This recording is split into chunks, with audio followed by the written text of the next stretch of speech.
guys, good evening. Update lang tayo dito sa Lonex PRSD na pinadala sa atin ni Sir Mark from Pangasinan. So yun sir, okay na yung unit mo. Na-upgrade na rin natin. Then kanina ang FPS niya bago natin gawin is nasa 409 FPS lang siya. Then ayun nga, inayos na rin natin yung problema mo sa selector, yung semi na nagpo-full automatic. Naayos na natin siya. Then nagpalit na rin tayo ng piston body tsaka piston head, nozzle, spring para mapataas natin yung FPS niya. So, yun lang naman ang pinalitan natin kasi naka-MA na siya na gears. So, yung military action brand na 18:1. Then, cylinder niya, naka-garter na rin. So, yun lang. Subukan muna natin yung FPS niya. Pakita ko lang sa inyo. Tingnan natin tayo.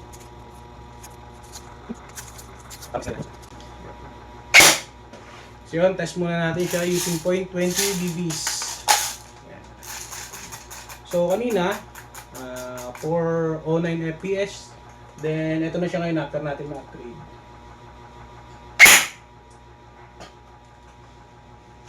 Yun. 573 FPS. Saka 577 FPS. So, check natin.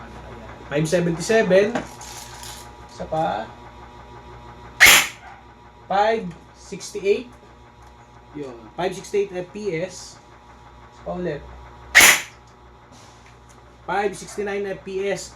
So, yun. Ang kagandahan dito kay Lonex, kahit mataas ang FPS niya, pwede siya pababain. So, ito lang gagawin nyo. Nakikita nyo itong kulay pula na yan. Basta meron lang yung Allen wrench na pasok para dito. Luwagan nyo lang. Yan. Mga 3 ikot. Yan, pwede na. Then check natin yung FPS, makikita nyo. Bababa na siya. From 569 FPS, so bababa na to. Yun. Naging 555. Sorry. 555 FPS. Isa pa ulit. 550 FPS. 553.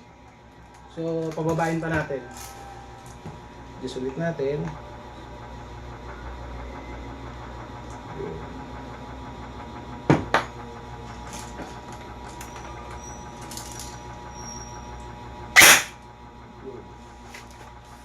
520 FPS. Isa pa ulit. Yan. 524 FPS. Then balikan natin sa max FPS niya. Adjust ulit natin. So higpitan lang natin itong kulay pula na to.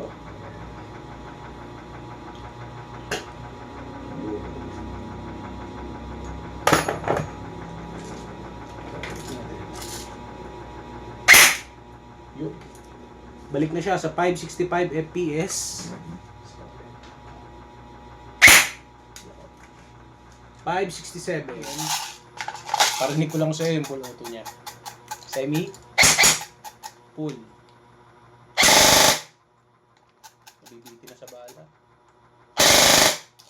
Napakabilis na. Try natin yung drum mag.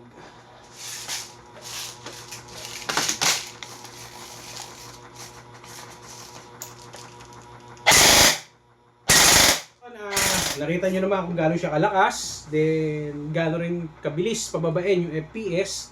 Baga, gano'n na siya kadali i-adjust. Hindi nyo na kailangan ng gunsmith para magpalit pa ng spring or mag-adjust ng FPS. For example, ang lalaroan yung game is nasa 450 lang yung FPS limit. So, madali lang para sa inyo. Kung hindi talaga siya makuha sa adjust, pwede kayo magpalit ng mas mababang spring dito lang sa likod. Bubuksan nyo lang yan. So, yun lang. I-assemble muna natin siya para makita nyo yung kabuuan ng rifle. Wire.